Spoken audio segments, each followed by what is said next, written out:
Good, Will Freemen, revolutionarylifestyledesign.com, talking to you today about why your list is a bank account for your business. That could be your YouTube subscriber list, your email list, your LinkedIn DM list, your direct mail list, your cold call list. Any of the lists that you're using to generate money is literally a bank account. I can put out an email anytime I have a new course and do a video, and I'm making money. That list is just sitting there waiting for me to make a withdrawal. And the best part is the list is completely tax free. They haven't figured out how to tax subscribers or email subscribers or direct mail lists or any things of that nature. It's sitting there latent, just waiting for you to pull tax free money out. As long as the list is big enough and it's targeted, then it's literal money. Um, a lot of my clients have email lists, or they have websites with lots of traffic where it's converting to lists, or we're buying lists, or we're running Google sponsored text ads to get people onto an email list.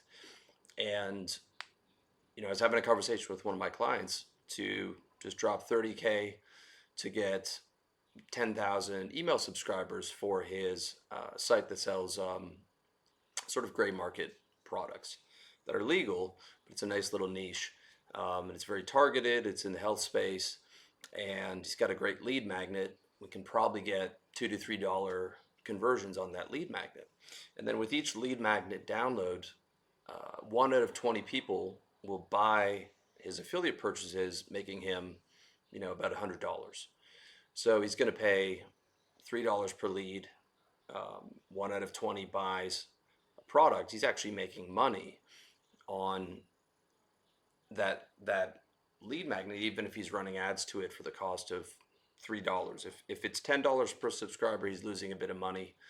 The total list is going to cost about $30,000 to get that 10,000 subscribers. But he's already proven that he's able to make money on the list.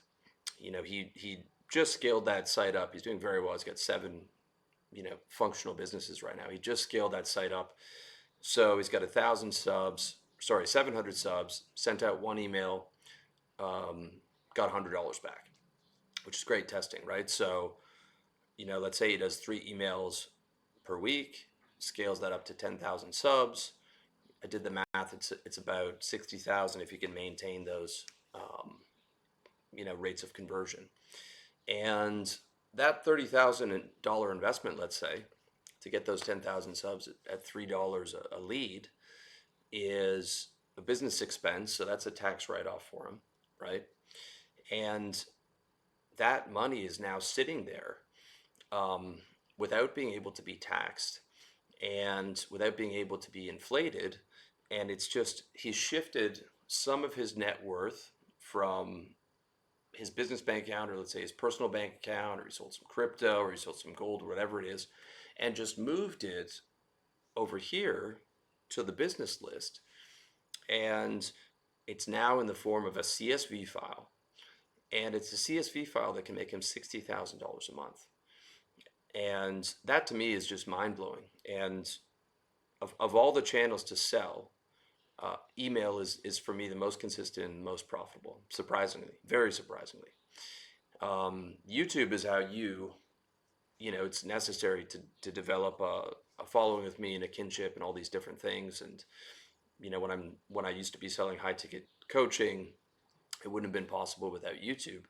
But on the course launch I just did, the email well outperformed the YouTube. And I know guys, a client of mine, he did email marketing for another company in the gray market space, selling a health product. And his client had 85,000 subscribers. And my client did, I think, 6 newsletters a month for that client. Total revenue generated was $250,000. So this guy had a CSV file worth $250,000 a month for targeted subscribers. and the principle extends even beyond that. For my sales closing company, as well as what I've seen with my clients when they're speaking to their clients or they're speaking to other entrepreneurs, the reason most entrepreneurs don't scale to 7 and 8 figures is they're scared to spend money on marketing, even when they have a flywheel. A lot of people don't have a compound interest flywheel, but for the guys that do, they're scared to spend money on marketing because they think it's an expense.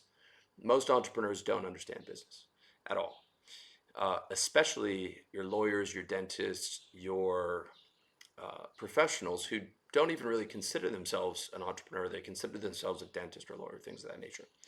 And they look at a $1,500 marketing spend to pay for ads for that month, let's say $50 a day, which is a pretty low start, and then another $2,000 to the ads guy, or a campaign to do $10,000 over the course of 3 months to buy X amount of newsletter subscribers. Okay, and I'm not saying to do this prior to being tested. You can test it with $200, right? See that there's a conversion, see that the deal is profitable or whatever, and they're scared to spend because they view it as an expense. Oh, the money, the big win is getting the money in my bank account and squirreling it away or keeping it in the business bank account.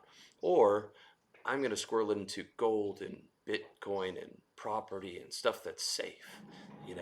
I'm going to be smart with my money. I'm going to put it in a 401k. And that's all well and good when you're already rich, okay? When you're already rich. But when you're not doing 7 figures or on pace to 8 figures, right?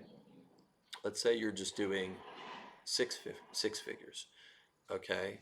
This quote unquote large reboot is coming and nobody's safe. AI's coming. No one's safe on that. As far as I'm concerned, 7 figures is the new 6 figure business. And for guys that are scared to spend, it means they're more confident that money's better served in the bank, losing 8% on inflation, than it is put into this money machine that's going to take them to 7, 3 million, 4 million, 5 million. And once it's out there in the marketing, right, to buy leads that are going to be new clients, they view that as a risk. And if it doesn't work right away, they view it as wasted money, as opposed to I made an investment in finding what didn't work so that now I know better what's going to work, right? And I'm going to try all the avenues. I'm going to try LinkedIn. I'm going to try YouTube. I'm going to try everything. I'm going to tweak and tailor the offer because I have no choice if I want to get to these wealth goals, right? I'm willing to sacrifice 6 figures to make 7, to be on pace to make 8. And I'm just moving money from my bank account to a CSV file, okay? That 85,000 client list CSV file is way better than Bitcoin in its best year, okay? You can do in business what Bitcoin did in its best year in a month and compound that and keep reinvesting that, okay? So even better is when that list becomes clients, right? For me, not everyone on my list is clients. There are a decent amount that are already clients or customers that bought things. But let's take, for an example, the engineering company I'm working with, my sales closing business. We've got a great list, and we've got maybe 170 prospects in addition to our current clients. I'd imagine they all be clients by the end of the year. And once they're in the client list, they're worth $28,000 to about $300,000 per client per state. Let me say that again: $28,000 to $300,000 per client per state. There's a lot of money in this engineering game. Big projects going off, huge companies. It's a great space, and so my client has invested his money into buying a list, to using us to do the marketing and sales. But most importantly, and that list is very valuable, okay? But once it gets into being a client, we're talking about 28K, 70K, 300K a year. And those clients are sticky, so he's going to get that for the next decade, assuming he does a good job. and the competitors are trash. So he's going to outperform the competitors in a big way. We aren't losing those clients unless those clients go out of business, right? So think of that level of investment where one client can get you 3 million over the next decade. So he's intelligently taking his money and moving it first into a list and then into our pipe drive. Okay, by the end of the year, our pipe drive is going to have 170, 180, perhaps more paying clients. Okay, that pipe drive and the contracts that we receive to do business with those clients and the subcontractor agreements and all the bullshit you have to sign. And that's loaded in each of the contacts on pipe drive with the name, the email, the notes about the client. Okay, that pipe drive is going to be worth millions of dollars per state, right? With each state subcategorized in the pipe drive. So he's converted his money into clients stored in the pipe drive. Okay, so that's a $10,000,000 pipe drive and series of contacts and contractor agreements. Is that making sense? Like, you can't be thinking about this is what holds guys back. This is really, once you have something that's working, this is the biggest thing that holds guys back, is they view it as a risk as opposed to, oh no, the actual risk is sitting here watching the tsunami of the AI and the reset come in and wipe people out and not making a fucking move. Okay. And even prior to this, most entrepreneurs aren't willing to spend in their deal. Grant Cardone says go all in and then go exponential and pull it out into real estate. And that's not a bad idea. Okay, you don't have to do all of that. I say, keep 50K, 100K in the tank or whatever, or 200K or 300K or 400K, spread across and hedged out, whatever you feel comfortable with. But once you have a hot one, and once you have something that you can put money into, don't think of it as wasting money or an expense, or even, oh, I spent 30,000 on an email list. No, you didn't spend it like it's out there and it's gone, like on booze, right? Like on something disposable that's just gone and you piss it out, and you had a wild month in Dubai and you just spent it all, right? No, it's just been moved into a CSV file or into a pipe drive or into a YouTube subscriber count. And it is now an ATM for the next decade, and it beats every type of investment hands down into the ground times 10,000. You do well in an early stage business, you're looking at like 10,000, 30,000% returns a year. And it's the only way to get rich. All the other stuff, hedging out, kitchen sink, that's all good to stay rich. And I'm going to drop exactly how to do that in my upcoming net worth course, the game plan for 8 figures, which I think is the new game plan you should be aiming for over the next decade. How to survive and thrive in the Great Reset. That's coming out this year. And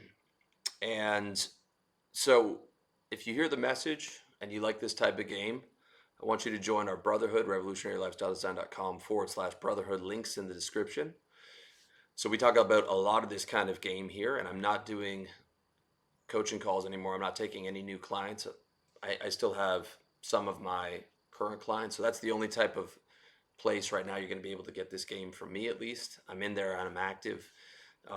If you want to learn how to survive and thrive this next decade, you really need a team, a mastermind group, a brotherhood to get this kind of game and to see other guys making that work in practice, and to hear these types of ideas discussed. So I highly suggest you do, as well as check out my net worth course, Great Reset course as well, revolutionarylifestyledesign.com/courses. Other than that, I hope this message found you well, and hope you have a blessed day. God bless you, and thank you for watching.